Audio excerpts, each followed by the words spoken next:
so glad that you're here. All of our campuses, all of our friends on the Gulf Coast, man, we cannot wait for Easter, 11 o'clock. We're going to be there. And then we have people all over the world that are worshiping with us. And we have a lot of people that we are able to connect with in some correctional facilities across South Mississippi.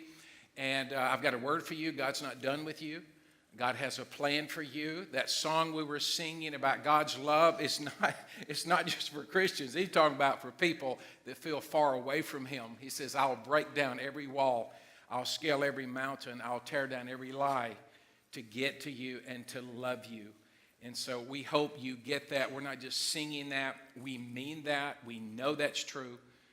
So we want you to receive that. Now, we're in a series. Craig Curtis kind of lined this series out. We have 5 guys that can preach. They have the gift of presenting the gospel, and we've been blessed to have that. I don't know if you realize that, to have 5 guys that can do what they can do. Can we give them a hand? Do you mind if we do that? And it's just so exciting to watch them and watch them grow and sit at their feet and listen and to be jacked up by their teaching. And so we get to see them come in and out in our system of teaching. So we've been talking about the good news. I'm talking about miracles, and that God is still doing miracles. Matter of fact, a miracle is an event or something that happens that cannot be explained by natural laws. Something that happens and you're like, oh my goodness, how did that happen? You know, you keep seeing that. You're going, there's no way that's possible. That person did that. And it's because God was involved in their life and doing something that they couldn't do on their own. Now, I need to tell you that Venture is a movement of miracles. Now, when I say that, I'm not trying to be weird. What I'm saying is there is life change happening all the time. And a lot of times you don't see that. You know, you don't get to experience that. A lot of the things I get to see, you know, I don't always know if I can share it, so I don't share a lot of it. A few weeks ago, I was at one of our campuses, and I was walking from way out in the parking lot. It was a different campus than I normally go to, and I saw a guy coming toward me, and he you know, was kind of looking at me, and I thought, this is going to be bad. I just had that feeling, you know, and so I kind of went in the ninja position, you know, getting ready because you never know, you know, wax on, wax off. And so I was getting ready because, you know, I was just ready, you know, it just felt like I don't know what's going on. I know this guy's got to kind of look in his eye. And so as we got closer and I was kind of walking toward him because I wasn't going to back up. And so as I'm walking toward him and he's walking toward me, he throws his arms out and he says, I have been wanting to tell you this. And he grabbed me and hugged me, almost pulled me off the ground and said, God has changed my life. God has changed my family. God has changed my children. My grandchildren love church for the first time. He said, I grew up in the church when all I ever heard was hellfire and brimstone. He said, I was terrified all the time. I never wanted to go to church. I said, if I ever get out of church, I'll never go back. And somehow I wound up here, and this place is different. And you know why? Because you're different. Because you understand you are a part of the process of laying the track. Oh, this is so good. I got this last night about midnight. Laying the track. You're not the miracle, but you're laying the track for somebody to meet the miracle worker. Boom. You may want to tweet that. Okay, whatever you do with that, do that with it.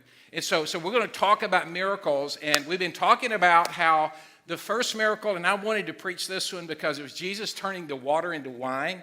Jesus gets such a bad rap, like Jesus wouldn't like parties, you know, Jesus is no fun. He comes to a party and they run out of wine and he turns like 135 gallons of water into the best wine, about $23 million worth of wine, and all of a sudden the party is on. See, if you've been mad about coming to Christ and saying, I can't go and become a Christian, I won't get to have any fun, you've got it backwards. You'll never really be able to have total fun until you understand who Christ is and you let him come into your life. Oh, you can party. I go to parties all the time. It's just when I leave, I remember what happened. Well, yeah, there's going to be some tweeting today. But I'm just saying, you know, Jesus, he came to bring you life. He says, I came to bring you the we're going to do a whole series in June on when you try to do life your own way and you get off of his way, you lose your way. It's just flowing today. None of this is in my notes. It's just, when you give me time to sit thank you. When you give me time to sit at these other guys' feet and watch my boys kind of growing up and seeing God, working in you and you responding, it gets me so stoked. Makes me want to cry out. Because God is still making a way. Timmy Runke said that. Guy that's broken down, and all of a sudden the Waymaker shows up, and that guy is walking, and God's made a way for him and changes his life. And then my boy Blake last week, 26 years old, just like a freak phenom, and he's talking about Peter stepping out on the water and how the storms in your life become your story. And I'm like, woo! I'm getting all excited. And then today we get to a guy who doesn't fit anybody's story. He is a Roman ruler. He's got a lot of money. He's got a lot of influence. He's got everything you would ever dream of. The problem is, for the first time in his life, he realizes those things will not satisfy him and meet his greatest need, which is salvation and the life of his son. Your greatest day is when you get to the end of yourself and you realize what you really need is Jesus. And you don't think that, you don't feel that, because you're like, oh, I'm going to try this, I'm going to try that, I'm going to try this, I'm going to try that. No, you get to the end of yourself and you confess and you get vulnerable and you quit trying to fake it till you make it, and you say, I need Jesus. I need his help. I need a miracle. I can't do this in my own power. I can't do this in my own strength. And he'll show up in a powerful way. I'm telling you, I promise you. Why? Because this is what's going to happen today. In John chapter 4, I know I'm screaming a little bit, but I told you, you let me have a week off, and I go cray-cray. Because I'm so excited, and I'm so happy, and I'm so thankful to be a part of this. I'm not just, I'm not the lead dog. Jesus is the lead dog. And we got a lot of guys that can present the message, because it's not about the messenger, it's about the message. So you got that. John chapter 4, 46. Let's get into the word here. Once more he visited Cana in Galilee. That's where the wine thing happened. And there was a certain royal official whose son lay sick in Capernaum.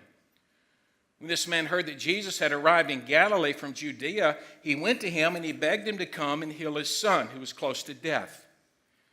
And Jesus said, unless you people see signs and wonders, you'll never believe. He goes, look, I don't care about any of that. My son's dying.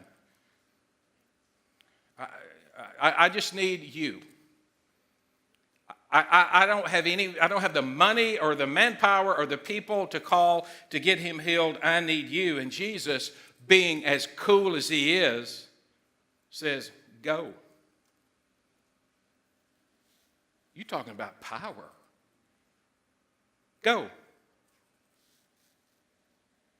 Just his word, go. He's healed. And so what did the man do? The man took Jesus at his word and he departed. And while he was still on his way, his servant met him with the news the boy was living. And when he inquired about the time when his son got better, they said, yesterday at 1 p.m, the fever left him. And then the father realized it was the exact time that Jesus said, go, your son will live. So he and his whole household believed and were saved. These things were written that you might believe, and in believing in the name of Jesus that you might be saved. This was the second sign Jesus performed after coming from Judea to Galilee. Now, I'm going to give you 4 things. Do these quickly, and I want you to get them. I want you to write these down, because you say, what does miracles have to do with anything? Why is miracles so important? What do I need to do to have a miracle? Well, the thing that you need to do or to have a miracle is just to be a person in distress. See, somewhere we've messed all of this up. We said, if you want a miracle, if you want a life change, you got to have faith. You got to have this huge faith. No, you just got to have a little faith in a big God. You don't have to be obedient. You don't have to have everything perfect. I mean, this guy is a Roman. This guy doesn't even hardly believe in God. I mean, he is a pagan. You would say he's not worthy of having Jesus do anything for him, and that may be you.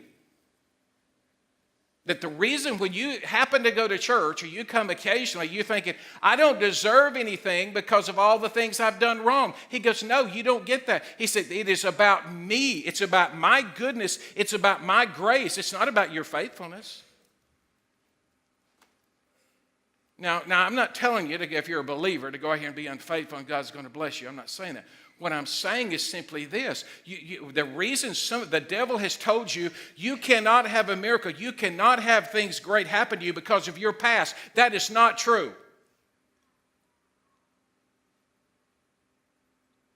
If you simply say, I know I've done all that, I know I've been there, I know I don't deserve those things, but I need Jesus. He will come into your life. He will do things in you that you can never do on your own. There's no mountain He won't tear down, no wall He won't break down, no lie He won't tear apart. That's the point of the gospel.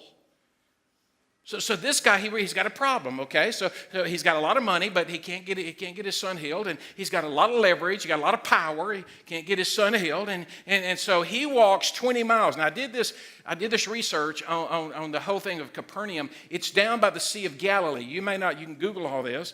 Go to Google Earth and you can see it. And he goes from the Sea of Galilee to Cana. The problem is to go from the Sea of Galilee down at sea level to Cana means you go over a mountain range.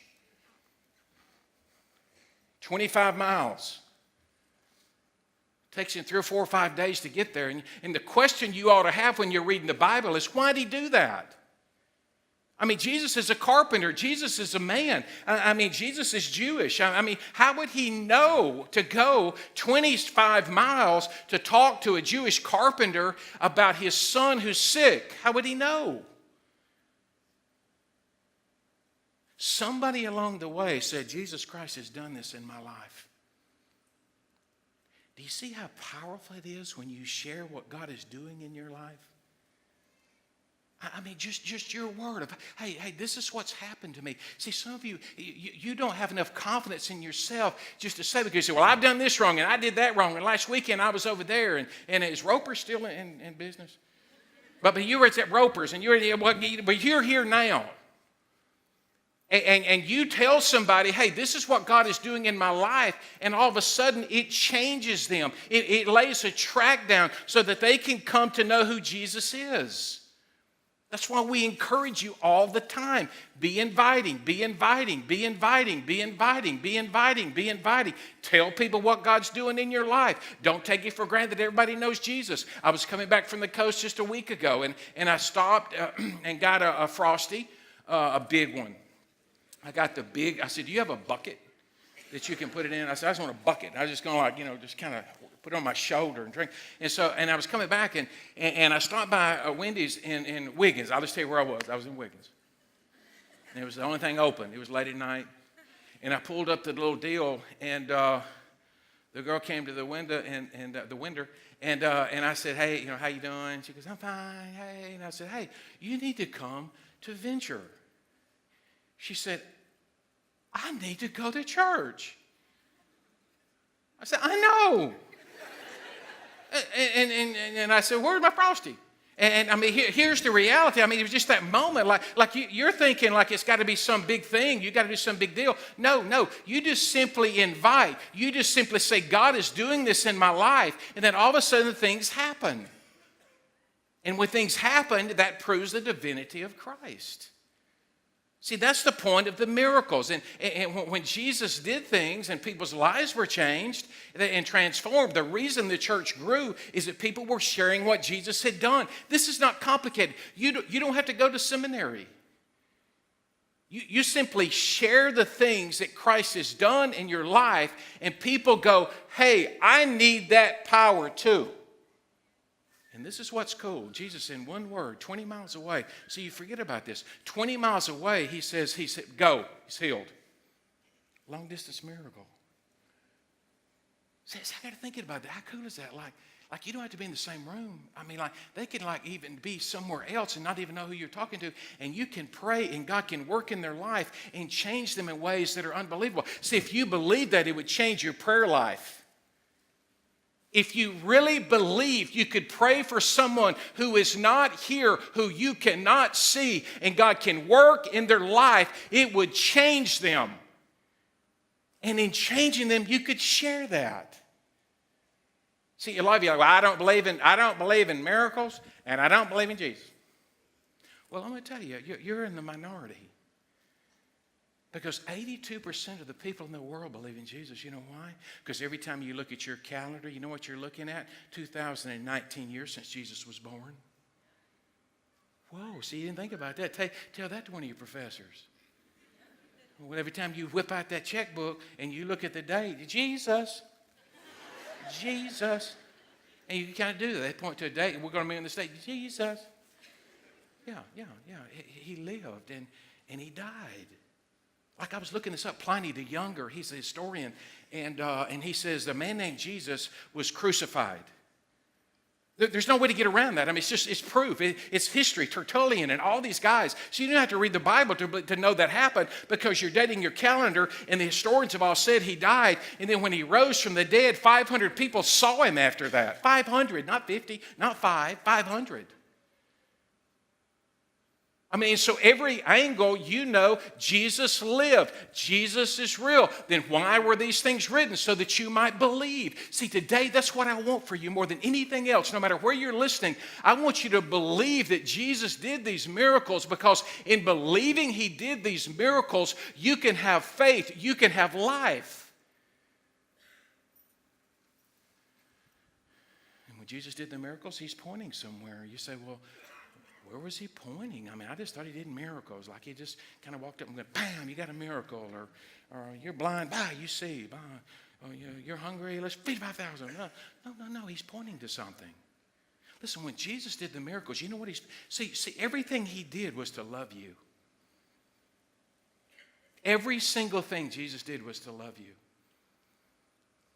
And when he points at somebody and he begins to meet somebody who's broken and he heals them, he's saying, I'm going to meet you where you are in your brokenness. I'm going to restore you and make you brand new. When he sees the people, it says he sees the people like sheep without a shepherd, and they're starving. What does he do? Boom, boom, boom, boom, fish, bread, boom, boom, boom. Why? Because he loves them. The little lady who was leading the funeral procession, her only son was dead, and Jesus walks over and interrupts the funeral. I wonder if they got their money back. I've always wondered that. Like, when you read this, you wonder if like the funeral director gave the money back. Because as he took the little boy and kind of let him out, and they walked out. Why? To show you that he loves you. That he meets you where you are. He's not given up on you. He wants a relationship with you. That's why I'm going to ask you that if you need a miracle, if there's something in your life, and you're like, there's no way anybody could give this to me. There's no way I can make this work. The only way this could work out is for Jesus to do it. I'm going to ask you to ask Jesus to do that. And we're going to believe with you. And you can write that on your card at the end of the service. But he's pointing to the fact that he loves you. And he's also pointing back to the way things were supposed to be. I don't know if you remember this in Genesis chapter 2. It was Adam and Eve, and they were living the dream.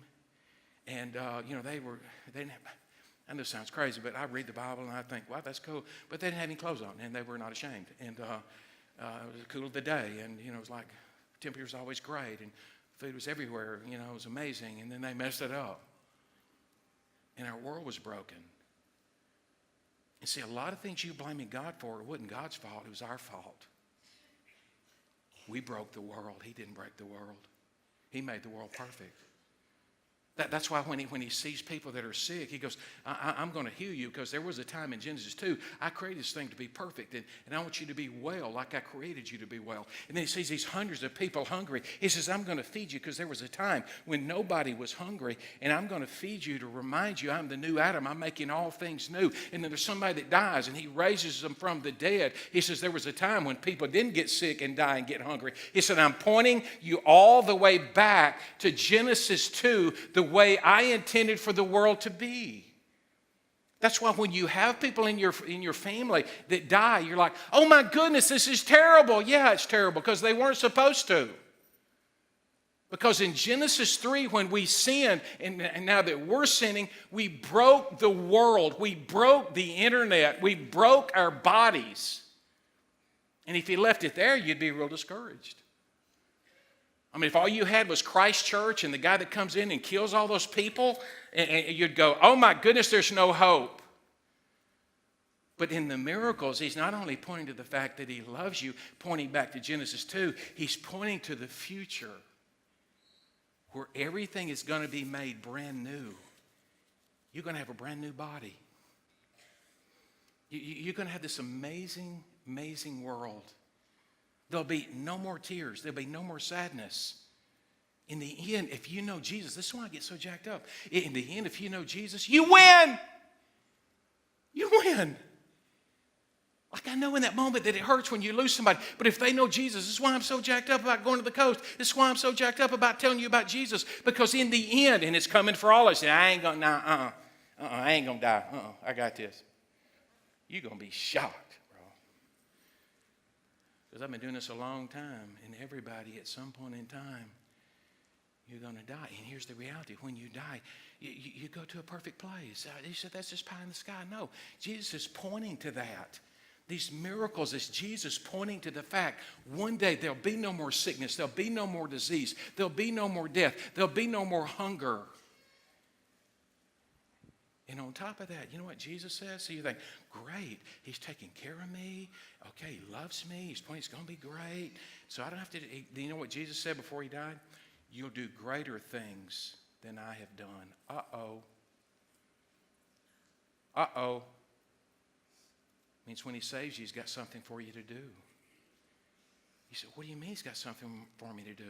He gave you his Holy Spirit for a reason. He gave you his word for a reason. He gave you the church for a reason. C.S. Lewis says it this way. When you're walking along and you see a slum and you see cancer, you say, that ought not be. And you do what you can to change it. That's what believers do. The whole reason we're planting churches and going to areas that don't have a lot of people going to church, and we find all kind of hurt and all kind of trafficking and all kind of damage, we're saying, that ought not be. And the gospel will push it back. That the gospel is pushing it back. I can't tell you how many people said, there's no way you'll reach students. Man, we got so many students, we can't count them all. They said, there's no way you'll get people to meet in their homes for growth groups. We got like 150 growth groups. There's no way that you'll put a church in Wiggins. It'll never have a church in Wiggins. Yeah, well, we found a bowling alley. And they rolling. They're out of space. We got to add a service. Listen, you do what God tells you to do, and amazing things will happen because God is all about, through Jesus and through his church, pushing back the hurt and the darkness. You say, well, how do you do that? Well, he gave us a pattern for discipleship. And this is something, man, I've really been working on because I don't know if you know this or not, but I've got like a bad temper and I'm real short and I'm real cynical. I don't know if is anybody else like that? Yeah, you're critical, you're cynical, and like somebody catch you on the wrong day, you'll wear it, you'll just, people you don't even know, much less your family. Anybody else like that besides me? Raise your hand, point at your spouse. Okay, I saw that. Yeah. So here's Jesus, and he's all powerful. And when he starts his ministry in Matthew, I want you to get this because this is really important. He starts his ministry in the book of Matthew where he goes into the desert for 40 days. He doesn't eat. See, some of you right now are like, would you hurry up? I'm starving. But he's at 40 days and he has nothing to eat. Okay, and it's a test. Okay, and he comes back out of the wilderness and there's the devil and he has a conversation with the devil. You say, well, I don't believe in the devil. Yeah, you do. Some of you have been married to her. I mean, you know, I'm sorry, don't you point. Don't say, well, she's over. Don't stop it. Stop that. Sinful little people. Yeah, so he's talking to the devil, and the devil, this is how he's testing. Jesus is showing things, even in his temptation, about his power. How to use power, how to follow the Father. He says, I don't do anything unless I watch my Father. I do what my Father says. I do what my Father does. And he comes out, and there's some stones there, rocks. And the devil says, if you're really, because he's 40 days with no food, okay? No max fish count. I mean, just nothing, okay? So you got the stones, and he goes, command that stone to be bread. And I said, no, but how about a worse chili burger? I mean, I would have made that, if I had the power to zap that thing. You know what he said? He goes, no, I will not do it. You only live by God's word. And the pleasure, I'm not going to use my power for pleasure. And then the devil takes him up on the top of the temple and says, why don't you soar off like do some Peter Pan, some Superman, and kind of land. Woo! He goes, no, I'm not going to do that. I'm not going to use popularity as a way to get at people. I'm not going to use all of my powers for popularity. He says, well, then fall down and worship me, and I'll give you all the kingdoms. You'll have all the power of the world. And Jesus says, no, I'm not that kind of Superman. He says, I'm a Superman. You can tug on my cape. He said, how do you know that? Well, he's walking through a village one day. This is so cool. Jesus, I'm telling you, if you don't know Jesus personally, I will stay over there afterwards and talk to you about him, because there is nobody like Jesus. There is nothing that you can do in your life that would change you like Jesus. And he's walking through this village, and somebody tugs on Superman's cape. And he goes, whoa, the power went out of me. And I'm watching that going, what? You didn't even know. Power went out of you. His power went out of him to go into this lady and to save her and to heal her, and her weakness came into him. That's the gospel. You don't have to buck up and be right. No. You say, I'm weak. I'm broken. I need help. I can't do this on my own. And you give that to Jesus, and he takes all that. And he gives you back his righteousness and his holiness and his peace. That is the gospel. See, Jesus' miracles made him vulnerable. It made him killable. Unlike Superman, suffering servant. When he said, I got to wait and go back, I'm going to do this the Sunday before Easter. He said, I got to go back and raise Lazarus from the dead. And they said, well, let's go back and all die with him, because if you're going to go back there, you know they're going to kill you. And they were exactly right. Because when he raised Lazarus from the dead, they said, we have got to kill him. And Jesus used all of his power. Stay with you, I'm about to crush you. Jesus used all of his power to serve other people. And you should too. That's how the world's changed. On the night before they killed him, and we're going to strip him like an animal, the flesh off his body, I got to think about, what would I be doing? I'd be thinking about how frustrated I was that I had 12 guys that didn't get it. Just wanted to just shake them, wring their necks. You ever felt like that? Yeah. You know what Jesus was doing the night before he was hung on a tree? Washing cowards' feet. Offering traitors bread. Serving losers wine. It's a pattern he calls us to follow. Can't tell you how many times this past week that sometimes I didn't catch it, and I launched out into a tirade on some things. I call it righteous indignation. My wife says there's nothing righteous about that.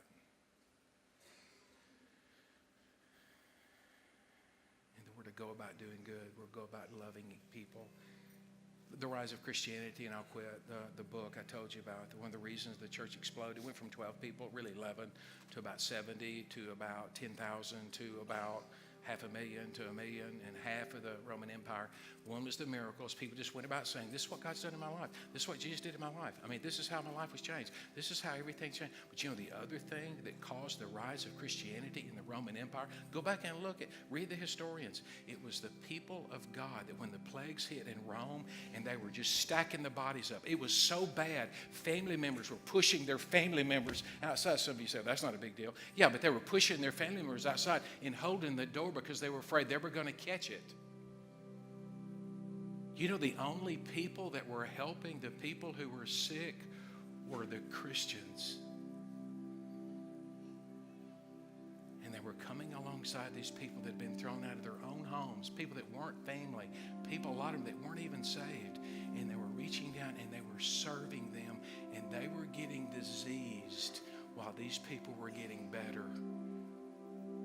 And Christianity exploded. You want to see a revival happen? You go about loving people that you don't like, and it catches the attention of the world. You see a need, you meet it. You find a hurt and you heal it. And the gospel takes off. I'm going to ask you to bow your heads and close your eyes for a moment. You know, I'm always careful because sometimes God works in pain. He doesn't take it away immediately. I'll talk about that in a few weeks. And so I don't want to confuse you. But for a lot of you listening to my voice, the thing that you need in your life is a miracle. I mean, there's something going on that you can't fix, you can't solve, you can't wrap your mind around it. You're not sure what to do.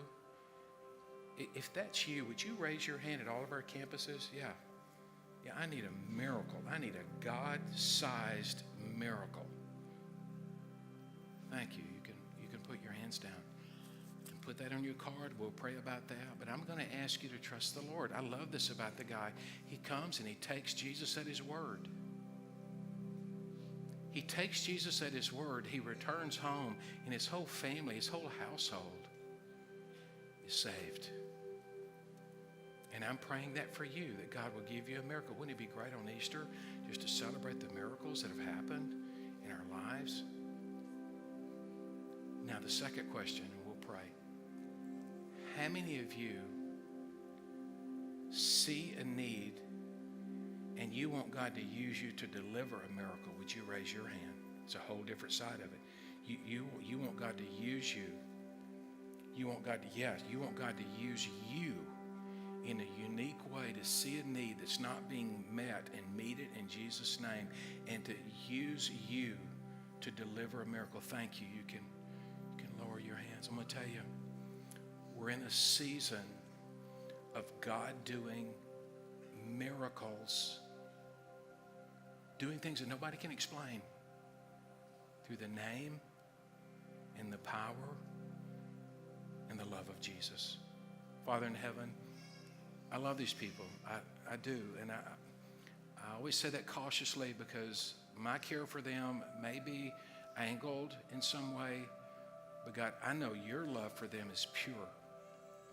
And so, Father, I pray that you would work in their hearts and their lives. God, there's so much brokenness just in our people that we love, in our friends and our family. There's hurt, there's loss, there's devastation. And God, you said that's all we needed to have a miracle, is have a problem that was insurmountable. So God, we bring those to you. We trust you. We stop trying to make that work all on our own. It's not that we don't walk 20 miles if we need to, but at the end of the day, we put it in your hands. God, we're asking for miracles. And God, there's so many people that are listening to my voice. You've been tugging at their hearts saying that's a need you can meet. And that person will receive a miracle and be changed by your giving, by your going, by your serving, by your listening, by your being patient, by you forgiving. And God, I pray you give them courage to do that. Because God, at the end of the day, we're yours. We follow your example. We humble ourselves and place all of our trust in you. Father, thank you for hearing our prayers. In Jesus' name I pray. Amen.